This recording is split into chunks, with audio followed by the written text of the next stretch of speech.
Welcome to Groove Theory Project, Welcome episode back. 2. Your Yeah. favorite podcast for music lovers. Yes, remix. Episode 2. If you're rocking with us already, this is not your first time here. Welcome back. Welcome back. If this is your first time here, we hope you enjoy it and we hope you come back again and again and again. Yeah, thanks for tapping in. Yes. How you feeling today? Good. I'm feeling good. How Nice. you feeling? I'm feeling good. Yeah. What's been on your mind? Oh, what's on my mind? Wait, did we say our names? Still? Oh, no, we didn't. Okay, let's do that. Yeah. Sorry. We can say our names right now. Okay. Yeah. I'm Neijah. I'm Arniesha. You know what we didn't do the first What? episode? We didn't tell people who we are. Maybe we should do that right now. Just a little bit. Okay. Who are you? Well, my name is Arniesha. I am a producer, DJ, and now podcast host, co-host of your favorite music podcast, Groove Theory Project. And just a music lover, a lover of all things creative. And my background is in television and film, but also music. And I'm really excited to be on this venture with my partner here because I feel like we relate and converse a lot about music and what inspires us. So this is the perfect outlet. Yes. Yeah. And where are you from? I feel like it's relevant for this episode. I'm from LA, born and raised, Cali girl. We're both Cali girls. Yeah, I'm from Oakland. Yes, Yes. the Bay. From the Bay Area. I'm Neijah. And I am a singer, songwriter, copywriter, creative person, and yes, now podcast host as well. Just keep it short and sweet. From Oakland. Yeah, that's it. West Side. West Side. So how you feeling? How you feeling today? I'm feeling good. I'm feeling loosey-goosey. Yeah. I'm good, relaxed. How are you feeling? I'm feeling chill. I'm feeling a little studious. I took my notes. I did some research for this episode. Yes. We're prepared for this one, y'all. The hair is up. I'm ready. Class is in session. Yes, this will be more of a theory episode of Groove Theory Project. Something we love to do is kind of just nerd out. Yeah. We're excited for this one.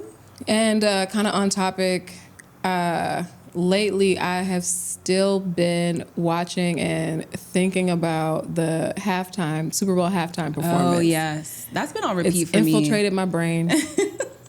And Ollie doesn't help. No, yeah, my 1-year-old loves to watch it. It's rivaling. It's a rival to Miss Rachel. Love that. Yeah. Kendrick is for the kids. Kendrick is for the kids. He got the kids in a chokehold. I'm like, what did you put in this? Right. But yeah. So today we're actually going to be talking about Kendrick. We are. Through all of his eras, through his albums, his career journey, because everyone's been talking about Kendrick. So we want to get in on it, you know? Yeah. And just kind of give a bird's eye view, since now we're coming down from Super Bowl. We're coming down from the Grammys. The Grammys, the album, the beef, and all the things. So just kind of giving one of our favorite artists a little love and giving him his flowers. Yeah. And just kind of doing a deep dive on his background.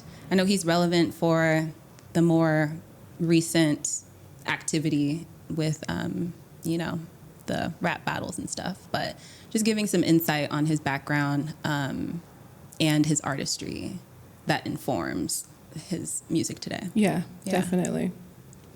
You want to get into it? Let's get into it. I first learned about Kendrick Lamar probably in 2011 or 2012. I don't remember who told me about it, so sorry I can't shout you out, but Overly Dedicated. I don't know if it's a mixtape. I think it's technically a mixtape. Yeah. But that had me in a chokehold. I would listen to it on my commute all the time. Yeah. Favorite song from that was PMP, Pussy and Patrol. Yeah, same. Yeah. Same. Same. But I was just like, oh, this guy is like, he is a skilled MC, and it was just a vibe, and it was a fun peek into his world, and I had no clue at the time how it would blossom and evolve over the years, but I still really loved it back then. Yeah. My introduction to him, I mean, we're from the same town. I grew up in Compton. Shout out to Compton. Mm-hmm. So it was probably around the same time, 2010, 2011, when I first heard of him, and really like listened to his music.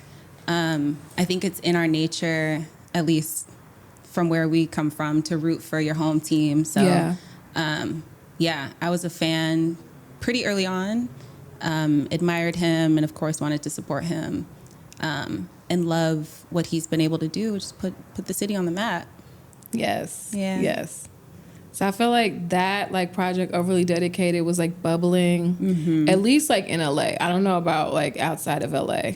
Yeah. And then like a fast follow, I feel, was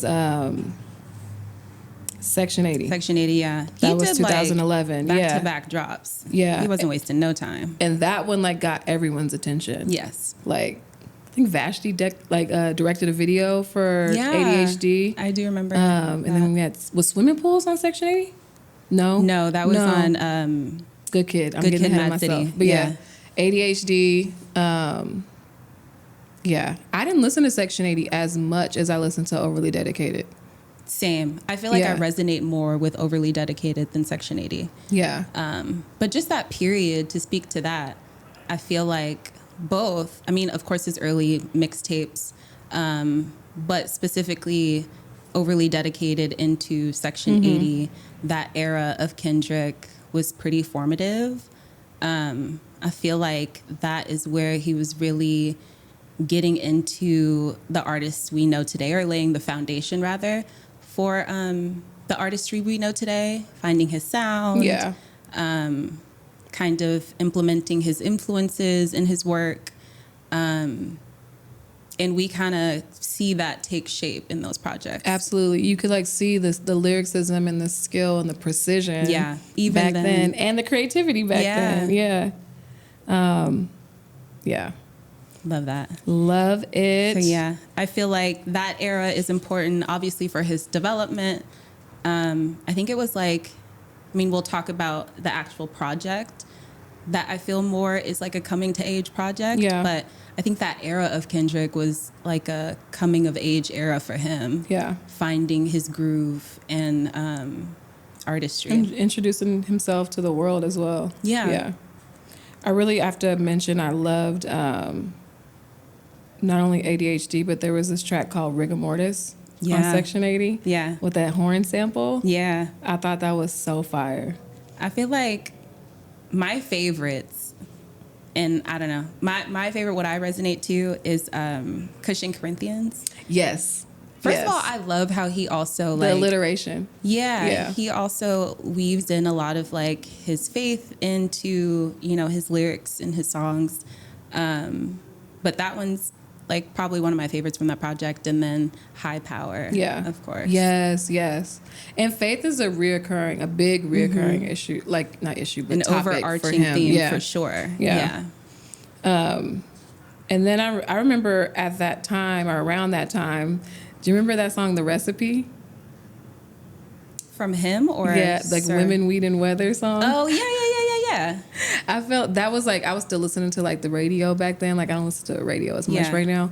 But that, like, you could not escape that song. That's like a California anthem. And I felt like when I heard that song and it was like being like blasted all day, every day, I was like, oh, okay, like, he's going to be a big name. For sure. Because we already loved him, but I'm like, okay, now everyone, like, now my mom knows who he is. Right. You know? Like, that was the first moment for me where I was like, okay, he's blowing up. Yeah.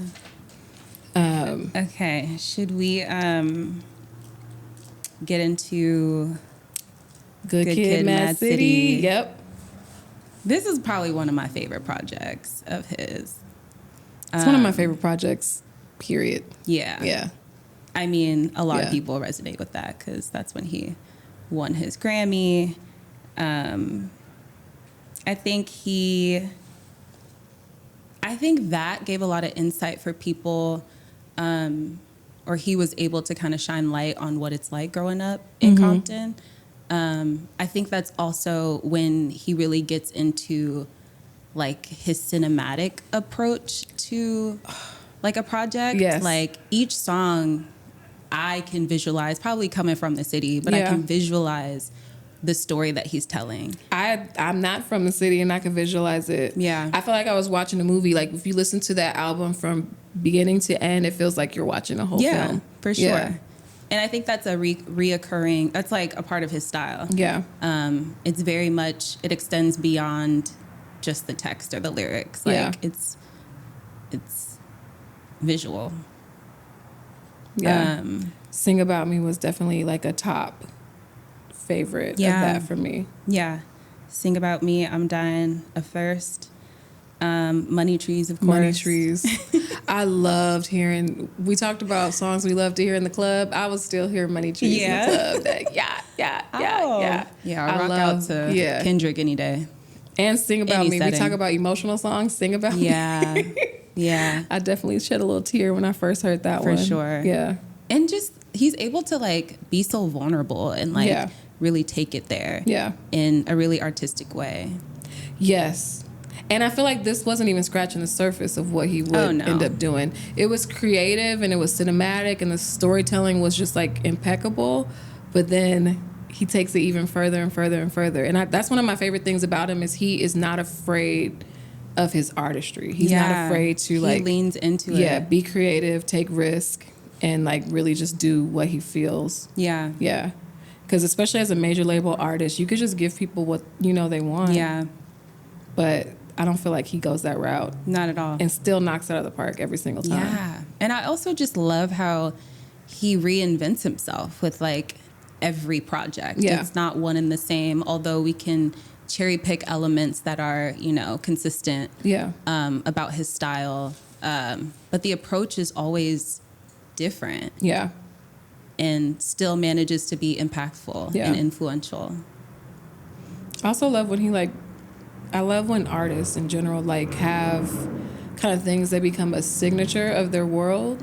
Like Good Kid, Mad City, it was like a double, the album art. Also, I always love his album art. Yeah. But so intentional. There was the van photo, like kind of giving you that story. And then there was also that photo of him when he was a kid and all of the men in the picture have like the blacked out eyes. And you see that recurring even now with like a lot of the, like I think in the GNX Squabble Up video, they'd use the same like blacked out eyes. Yeah.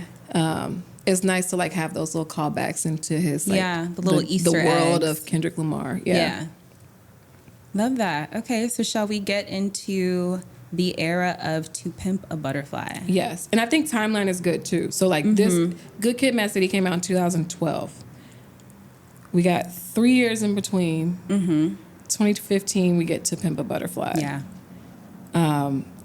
I thought that was important because To Pimp a Butterfly is like pretty different than his previous projects. Yeah.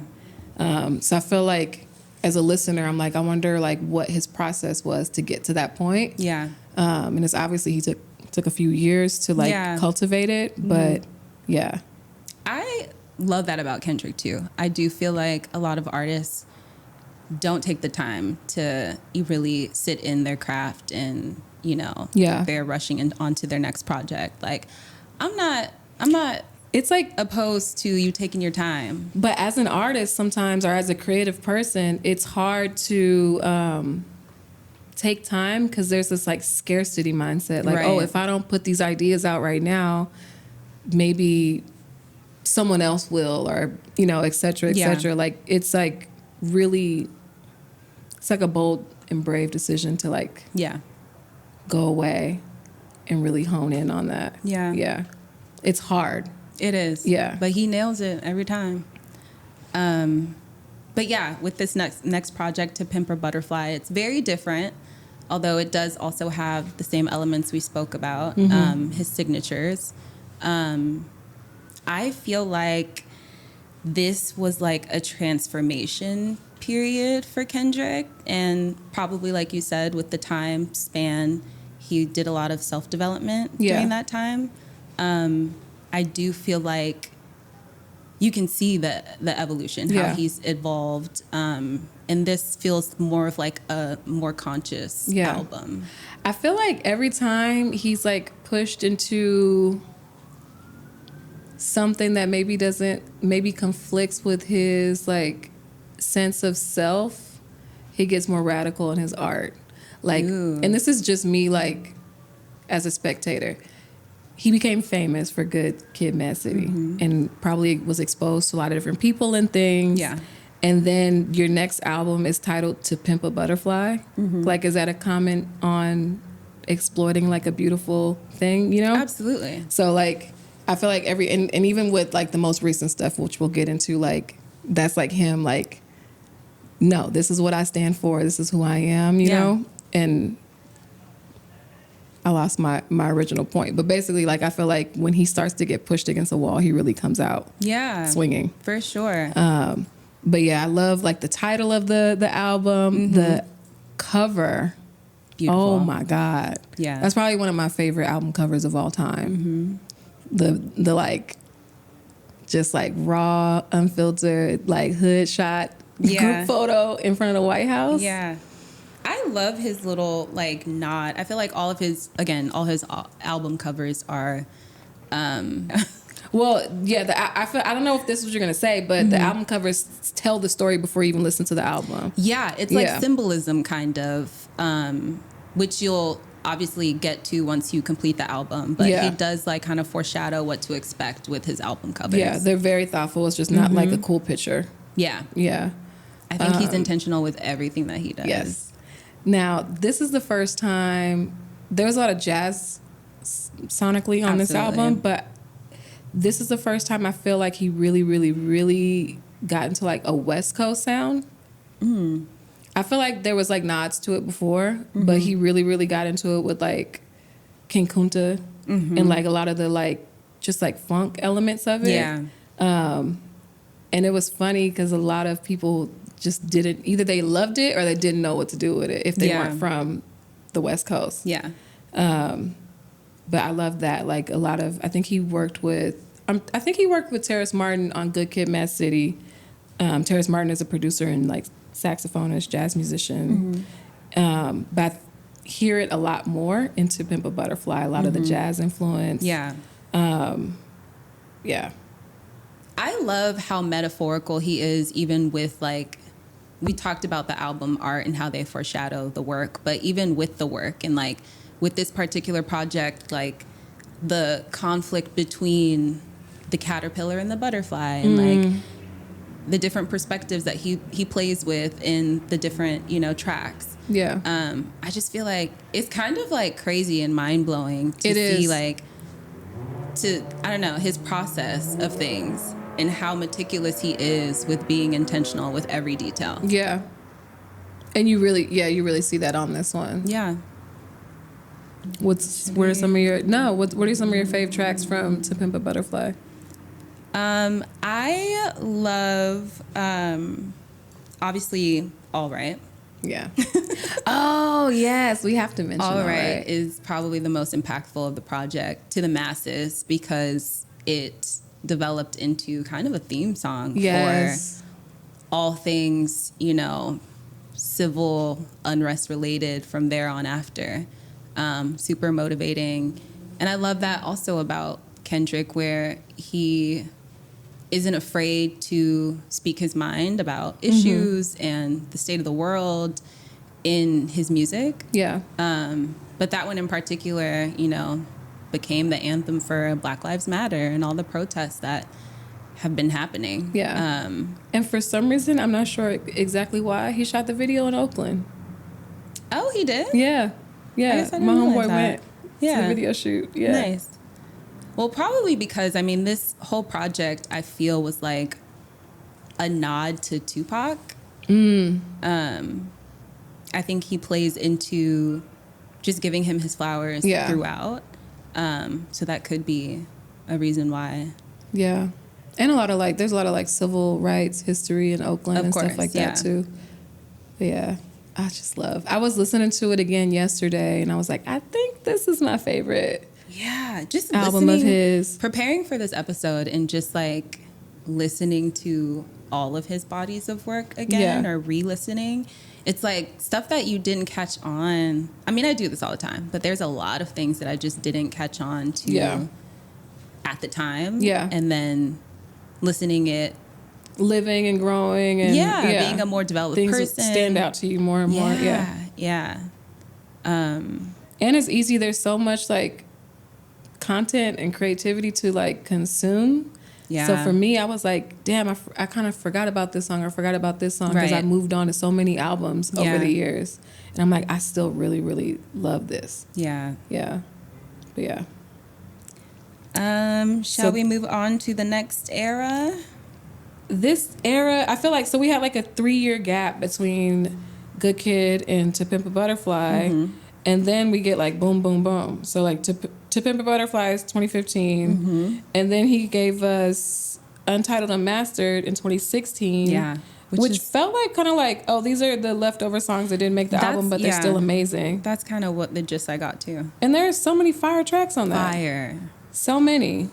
Like, yeah. And I think, am I wrong? Was there 2 versions of Untitled Unmastered? Or was there just the one with the green cover? I think there was one. I mean, there was a deluxe version of Good Kid, Mad City. I don't remember 2 versions of the Untitled album. Okay.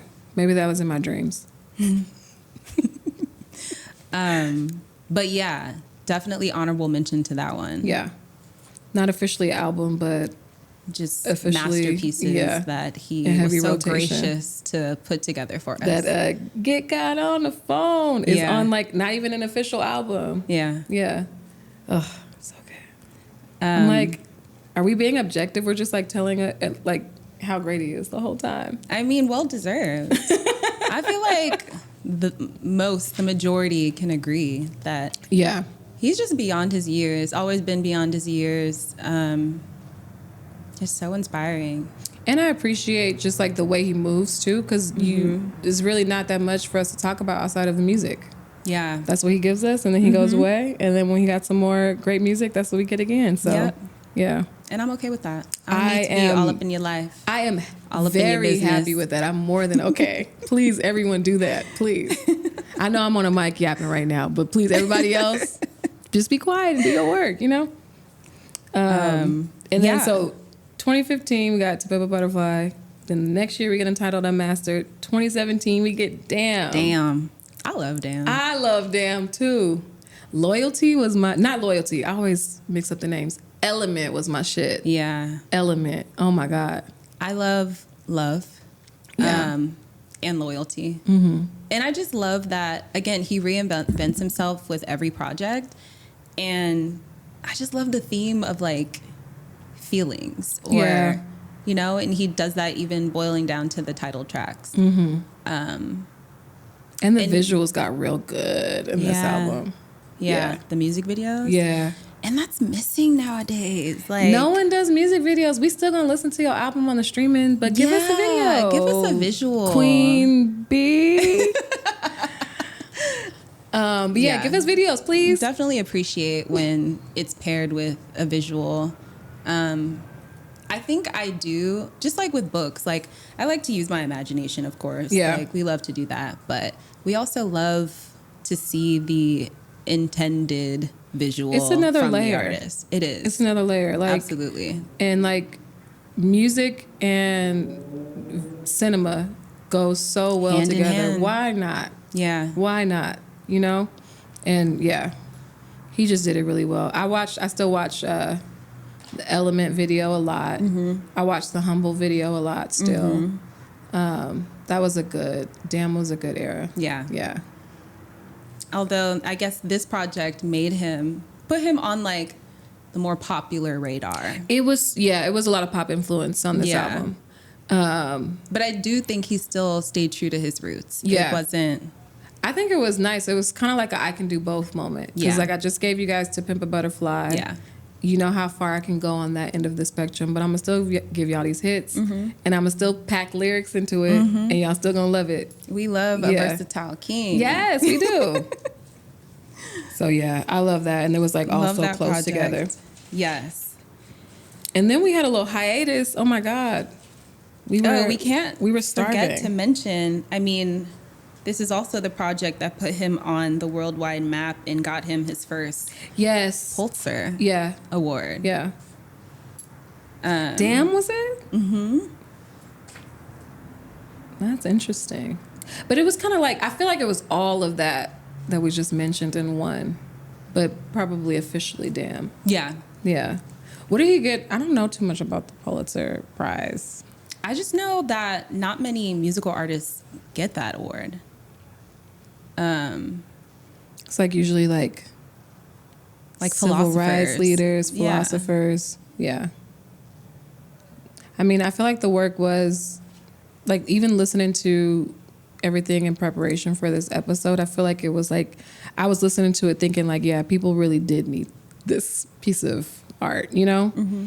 And I feel like it's something that challenges us to think about things in a different way, think about ourselves and how we show up in the world. So I could see his work winning a Pulitzer Prize. And I think the impact of it. Yeah.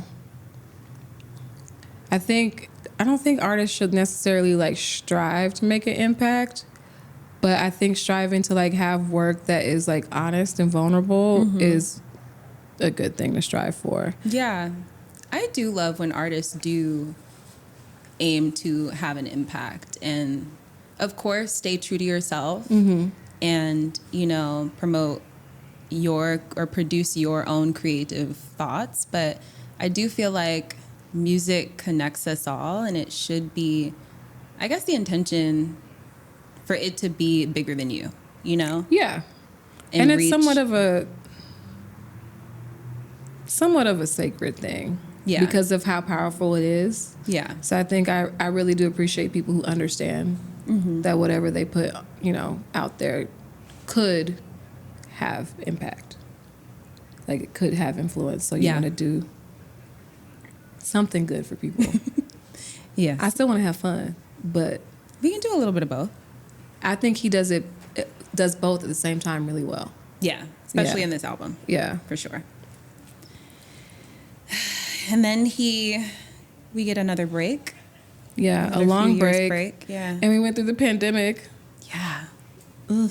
What a weird time. What a sad, tragic, weird, mix of emotions. Interesting time. Yeah. Yeah. We was all in the house. Mm-hmm. Sometimes I forget. I think I disassociate from that time. I don't forget. I'm like, I want those years back. That too.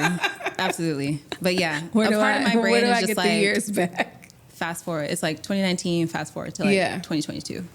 Yeah. It's definitely like a timestamp. I'm like, oh, this was before the pandemic, or that was after. Yeah.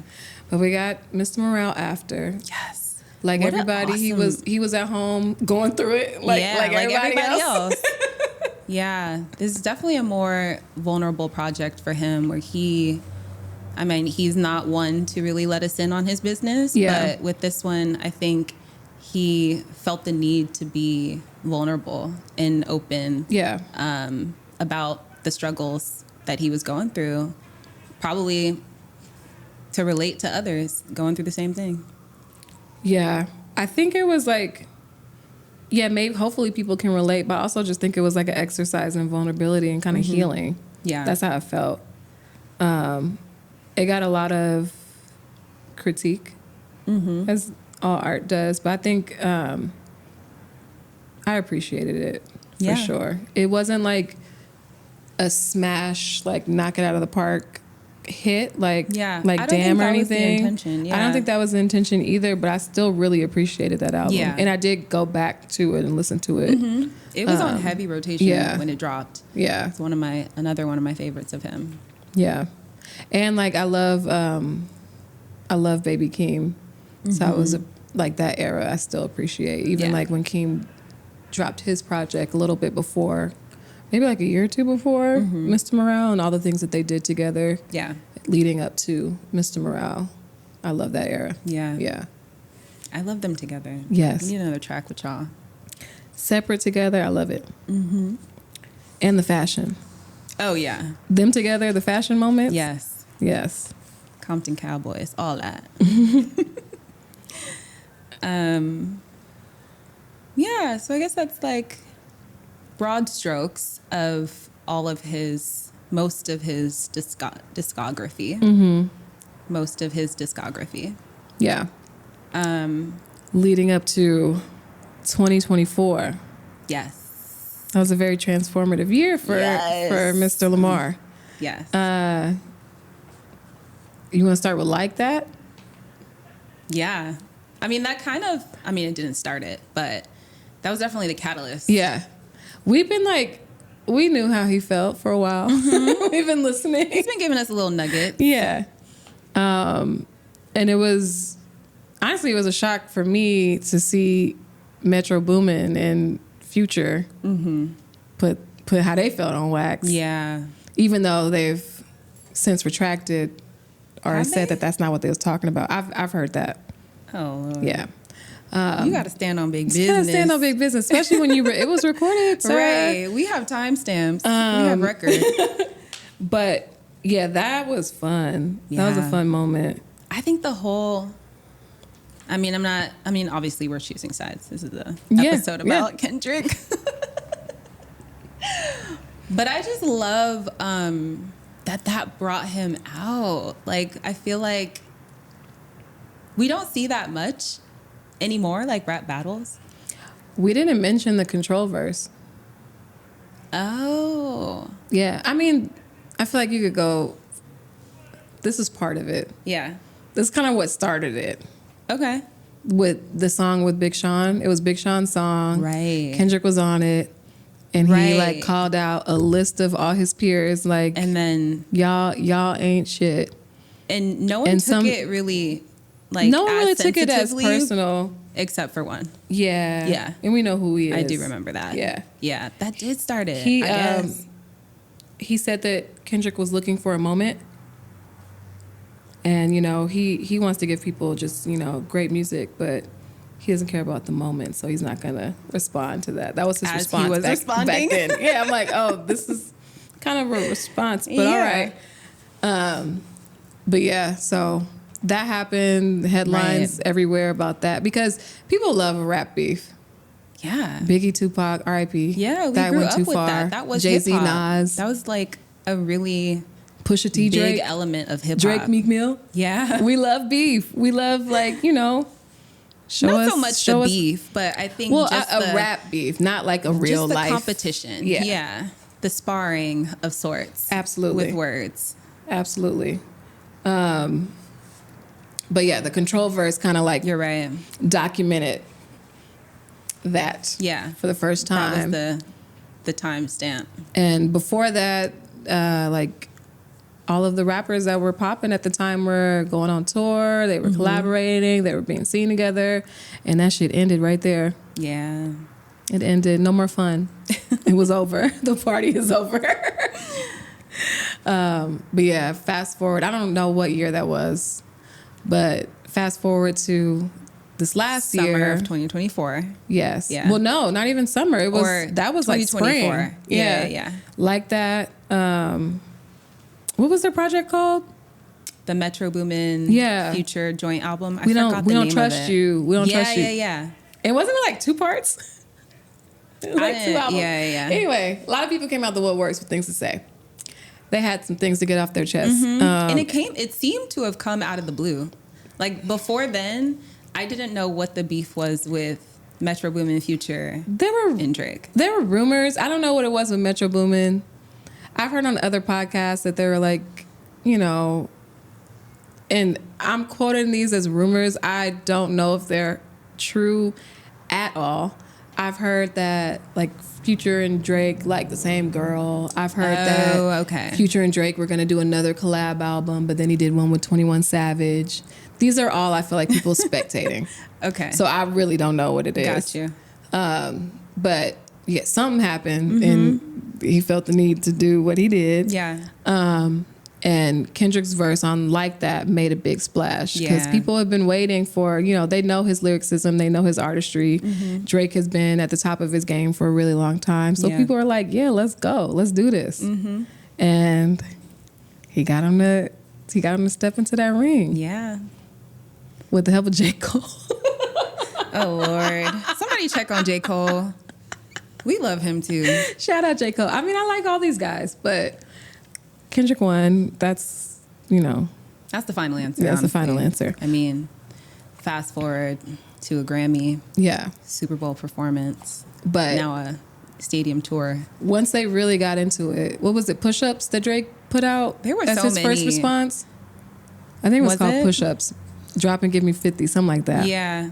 But I just love that they were dropping back to back. We didn't have to wait too long at like 6 for in a the response. morning. Let me wake up. Yeah, and sometimes 15 minutes after someone else dropped. It was exciting. Crazy. And like, it's so cool, like in the streaming era, to just be like waiting for a song to come out and everybody just pounced on it. Like, okay, I gotta see what he said. That was fun. And I remember when Euphoria came out.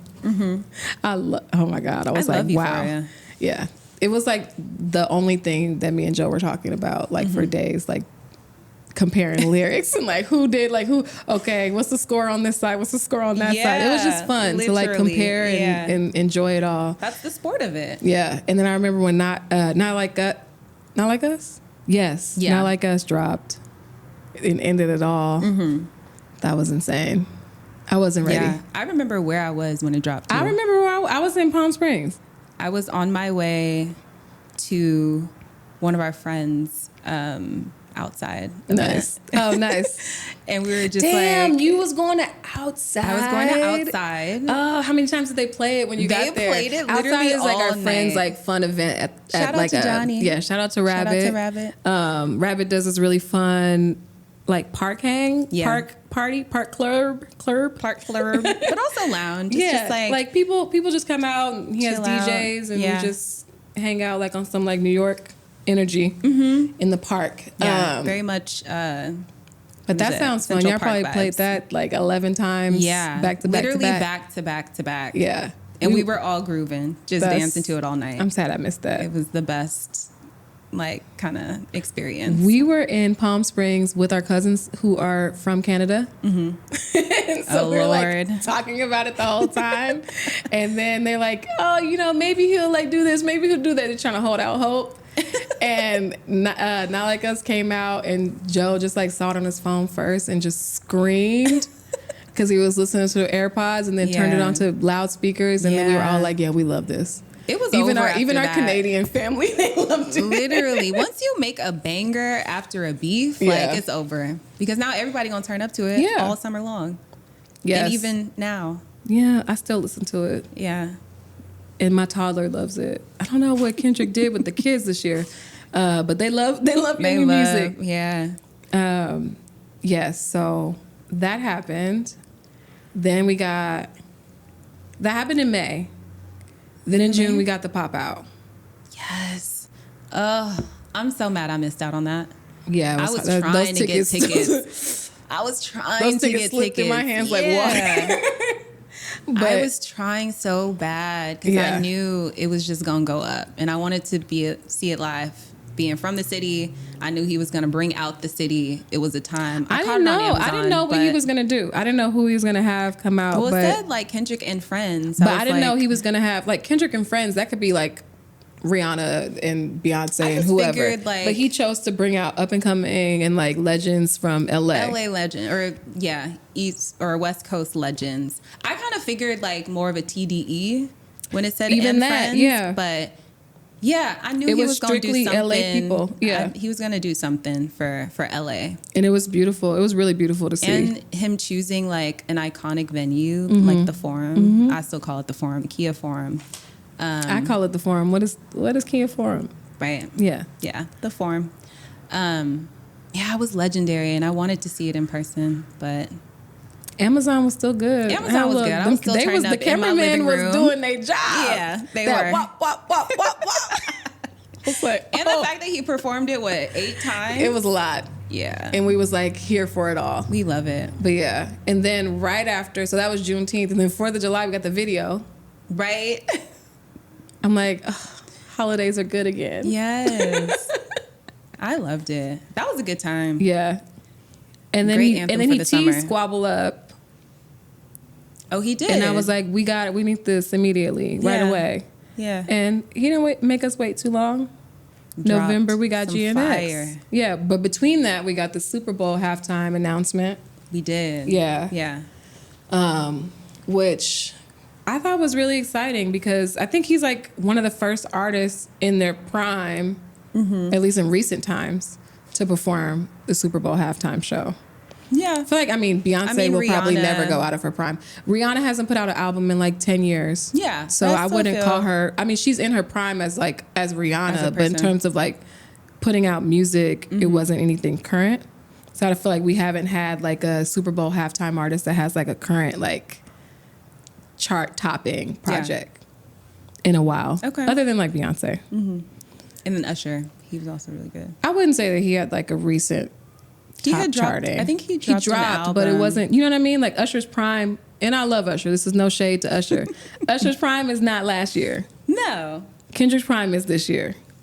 Okay. Yes. Yes? Okay. But yeah, so I feel like that was like one of the first times we had that. Yeah. And we didn't know what to expect. Like, is he going to do all his classic hits? Is he going to do some of the new stuff? Yeah. Like, everyone was trying to figure out. Yeah, there was a lot of what speculation do, about what he was actually going to perform. And a lot of speculation about, did he deserve to do it, since there's always these legacy acts that do it. Some of even the legacy acts, though, like... We'll not touch on that, but I'm just saying. But I'm saying there was just a lot of conversation about it. They're like, why is, you know. Because he could have took it way back. Oh, like, the Weeknd was current. On that platform, he could have highlighted his older, stuff that, like, I guess would be more mainstream. Yeah. For him. Yeah, definitely. But him keeping to this particular project, GNX. Him keeping to his pattern as a storyteller was exciting. Again, the visuals. Yeah, it was a little movie. Yeah. It was a little 15-minute movie. Absolutely. Yeah, so when it finally... Oh, wait. We didn't even talk about GNX. We just talked about the Super Bowl announcement. We were talking about GNX, but yeah. And then GNX came. Yes. In November. I'm still listening. It's still on rotation. Heavy rotation. I was just really excited that he like got so West Coast with it. Yeah, I love his partnership with Mustard. Yeah, and I was watching some interviews that he did after the release of the songs that he produced, and how he was like sending Kendrick like 3 beats a day, 5 beats a day, 5 beats a day, 5 beats a day. And of course had no insight on he heard Not Like Us with us. What? Yeah. He didn't know what he was going to use. Yeah. And he dropped Not Like Us using his beat, which is iconic. Mm-hmm. And then of course on GNX, the Turn the TV off. The Mustard. I feel like yes. I kind of want Mustard to use that DJ tag. I don't know if it should be like exclusive to Kendrick, but he should just use it. Mustard. I mean, his other tag was YG. Like, why not? Right. Like, another artist that he's working with. Yeah. But yeah, I love that he, you can hear a lot of LA in that album. He also put a lot of new LA artists and Compton artists. Yeah. Gave them a platform and features on this album. And let them be their raw, unfiltered style. Yeah. Oh, so good. So good. And again, I love the symbolism using, his connection with the GNX and how he grew up. Yeah. That's his dad's car. Storytelling. I'm telling you, the man is a storyteller. In every sense. Yeah. In every single sense. Yeah. I'm excited to see what's next for him. I, of course, am looking forward to seeing him live later this year. Yeah, that's going to be fun. I wonder how he's going to... like what elements of like the Super Bowl halftime will be a part of the tour. Yeah. I can definitely, he's doing something with that GNX. Yeah. Oh yeah. Yeah. They didn't trick out that car for one night only. We got to take that around the world. Yeah. But his team, like even his production team, PG Lang, shout out to PG Lang, like they are, I'm sure, have a lot in store. Yeah. They're extremely, creative thoughtful, geniuses. creative, and really pulling off some big stuff. Yeah. kind of getting back into the halftime performance. I know it's not an album, but for me it is. The choreography. Oh yes. Can we shout out his Sam choreographer? Jackson as Uncle Sam? Yeah. No, but Shar has been working with him. Yeah. Is it Char or Charm? Charm. Okay. Char. I think it's Charm. Oh, Charm. Yeah. She's been working with him for a minute, and I love that collaboration too. I love that he's been working with a choreographer. I don't know how many like MCs work with dance choreographers and like really bring. That's another thing I was thinking about with him. Like he really brings the entertainment. Yeah. Like to his performances. Yeah, I mean that's he's not just there like behind speaking on the mic. Every element of it he like thinks about. Yeah. And it does make a difference. Like, I mean, he's an entertainer. Yeah. So it makes sense that he thinks of even the choreography and how himself and his dancers move and align and flow on the stage. And the feeling that you get when you see certain things. I saw the Mr. Morale tour. Okay. And a lot of that choreography was just really, really beautiful. Yeah. I was surprised. I'm like, I've never seen like a rapper like doing choreo. Right.